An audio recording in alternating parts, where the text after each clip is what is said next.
నేను అడుగుతా ఉన్న చంద్రబాబు నాయుడు ప్రభుత్వం వచ్చి దాదాపు 4 నెలలు అయిపోయింది.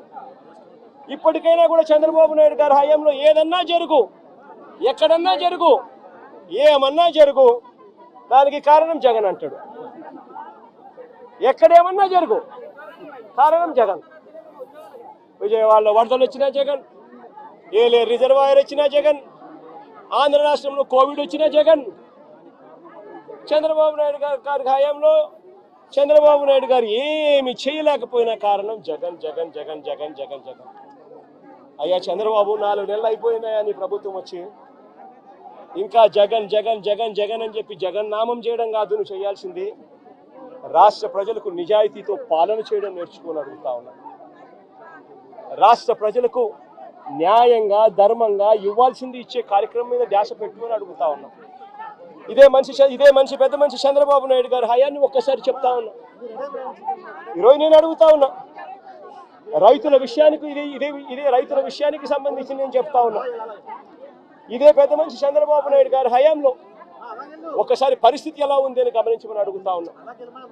ఇంతవరకు ఈరోజు ఈ క్రాప్ కార్యక్రమం జరగడంలా ఆర్బీకే వ్యవస్థ పూర్తిగా నిర్వీర్యమైపోయింది. సచివాలయాలలో ఈరోజు పూర్తిగా నిర్వీర్యం చేసి సచివాలయాలను వదిలేశారు. వాలంటీర్ వ్యవస్థ కనుమరుగైపోయింది. రైతులకు ఇవ్వాల్సిన ఉచిత పంటల బీమా గాలికి వదిలేశాడు. రైతుల తరపున కట్టాల్సిన ఇన్సూరెన్స్ ప్రీమియం కట్టకుండా వదిలేశాడు. నేను అడుగుతా ఉన్నాను ఇదే పెద్ద మనిషి చంద్రబాబు నాయుడు గారిని, ఈ క్రాప్ ఏమైందయ్యా అని అడుగుతా ఉన్నాను. గ్రామ సచివాలయాల్లో పెట్టాల్సిన సోషల్ ఆడిట్లో పెట్టాల్సిన లిస్టులు ఏమైనా అని అడుగుతున్నాను. ఆర్బీకే వ్యవస్థ ఏమైందయ్యా అని అడుగుతా ఉన్నాను. ఇదే పెద్ద మనిషి చంద్రబాబు నాయుడు అడుగుతా ఉన్నాను. వ్యవసాయ సీజన్ మొదలయ్యేసరికి రైతు భరోసా ఇచ్చే కార్యక్రమం ఏమైందయ్యా అని అడుగుతా ఉన్నాను. వ్యవసాయ సీజన్ మొదలయ్యేసరికి రైతులకు ఇవ్వాల్సిన 0 వడ్డీ ఏమైందయ్యా చంద్రబాబు అని అడుగుతా ఉన్నాను. రైతులకు ఇవ్వాల్సిన పెట్టుబడి సహాయం గతంలో జగనే ఉంటే 13,500 ఖరీఫ్ సీజన్ మొదలయ్యే టయానికి రైతన్నల చేతిలో పడేది. ఈయన 20,000 ఇస్తానన్నాడు.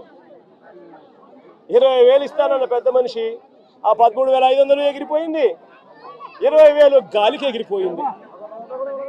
ఇదే పెద్ద మనిషి చంద్రబాబు నాయుడు గారు రైతులకు అందించాల్సిన క్రాప్ ఇన్సూరెన్స్ పథకం మీరు ఎక్కడైనా ఇచ్చారా? ఎంతమందికి ఇచ్చారు చెప్పమనండి.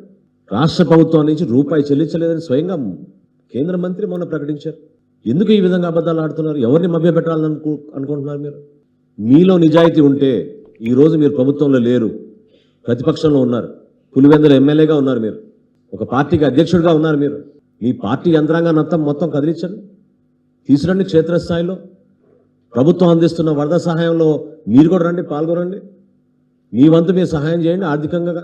లీడర్ అంటే పవన్ కళ్యాణ్ గారి లాగా స్పందించే మనస్తత్వం ఉండాలి. అంతేగాని కాగితాలు పట్టుకుని ప్రెస్ దగ్గర ఊగిపోతే ఏం మాట్లాడుతున్నారో అర్థం కాని పరిస్థితిలో అదొక షోమెన్షిప్ లాగా మిగిలిపోతుంది. బాధ్యత లేని వ్యక్తులు ఏ విధంగా ప్రవర్తిస్తారో, ఆపదలో కష్టాల్లో ఉన్నప్పుడు ఒక ప్రతిపక్షంలో మీరున్న ఒక పార్టీగా నిలబడాల్సిన బాధ్యత లేదా మీకు? ఎందుకు మీరు పర్యటించరు? ఎందుకు క్షేత్రస్థాయిలో మీరు వెళ్ళి మన కష్టాల్లో ఉన్న కుటుంబాలు ఎందుకు ఆదుకోరు? గ్రామాన్న ఎంతో మంది ఇబ్బంది పడుతున్నప్పుడు ఈ వయసులో మన ముఖ్యమంత్రి గారు చంద్రబాబు నాయుడు గారు ఏ విధంగా ఆదర్శవంతంగా నిలబడి ఆయన కష్టపడ్డారో చూడండి ఒకసారి. మీ పార్టీ నుంచి మీ నాయకత్వం మీరు ఎందుకు క్షేత్రస్థాయిలో పర్యటించారు? ఆలోచించుకోవాలి ఇవన్నీ కూడా. మేము ఒక బాధ్యత గల పార్టీగా మా పార్టీ అధ్యక్షుడు పవన్ కళ్యాణ్ గారు పిలిపిస్తే జన సైనికులు, వీర మహిళలు, మా నాయకులు, శాసనసభ్యులు, పార్లమెంట్ సభ్యులు అందరూ కూడా ఎవరికి వారు ఇది మన బాధ్యత, వాళ్ళు చేసిన కార్యక్రమాన్ని మీరు గుర్తించి ఒప్పుకోవాలి. నందలూరు మండలంలో పులపత్తూరు, మందపల్లి, తోగురుపేట ఈ గ్రామాల్లో అందరికన్నా ముందు అన్నమయ్య ప్రాజెక్టు కూలిపోయినప్పుడు వెళ్ళింది మా జన సైనికులు. అధికార యంత్రాంగం కన్నా ముందు వెళ్ళారు, సహాయక కార్యక్రమాల్లో పాల్గొన్నారు, ఎంతో మందిని రక్షించారు. ఈ రోజుకి కూడా ఆ గ్రామాల్లో పర్యటిస్తే 4 సంవత్సరాలు మీ పరిపాలన ఎంత దరిద్రంగా అక్కడ వ్యవహరించిందో మీరే చూసుకోవాలి. ఖచ్చితంగా త్వరలోనే రాష్ట్ర ప్రభుత్వం ప్రతి ఒక్క కుటుంబాన్ని ఆదుకోబోతోంది. పంట నష్టం జరిగినా, ఆర్థిక నష్టం జరిగినా ప్రతిరోజు వాళ్ళు పనికి వెళ్ళలేని పరిస్థితిలో ఎంత నష్టం పోయారో, ఎంత కష్టపడ్డారో ప్రతిదీ కూడా మానవతా దృక్పథంతో ఆలోచించాలని పదే పదే మా ప్రభుత్వం ఆలోచిస్తోంది. ఆర్థిక పరిస్థితులు కష్టంగా ఉన్నా, ఇబ్బందికరంగా ఉన్నా కూడా ఈ సందర్భంలో అవన్నీ పక్కన పెట్టి ప్రజల పక్షాన్ని నిలబడాలి.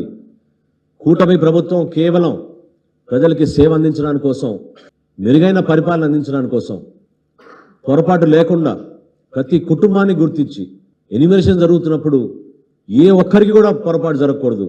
ఆటో కోల్పోతే ఆటో రాయాలి, స్కూటర్ కోల్పోతే స్కూటర్ రాయాలి, ఇంట్లో సామాను కోల్పోతే అది కూడా రాయాలి అనే నిర్దిష్టమైన ఆదేశాలు జారీ చేసి అధికార యంత్రాంగాన్ని క్షేత్రస్థాయిలో మేము ఇంటింటికి పర్యటించుకుంటూ ఎన్యూమరేషన్ చేస్తున్నాం. ఏ ఒక్కరికి కూడా నష్టం జరగదు. ఆదుకోవాల్సిన బాధ్యత అది మేము గుర్తించాం. ఖచ్చితంగా మా కూటమి ప్రభుత్వం దానికి నిలబడి ఉంటుంది. పదే పదే ఈ చిల్లర రాజకీయాలు మానుకొని, వరద రాజకీయాలు మానుకొని, మీరు ఒక బాధ్యత గల వ్యక్తిగా మీ పర్యటనలో భాగంగా 10 మందిని ఆదుకోవడానికి మీరు ఒక ప్రయత్నం చేయండి.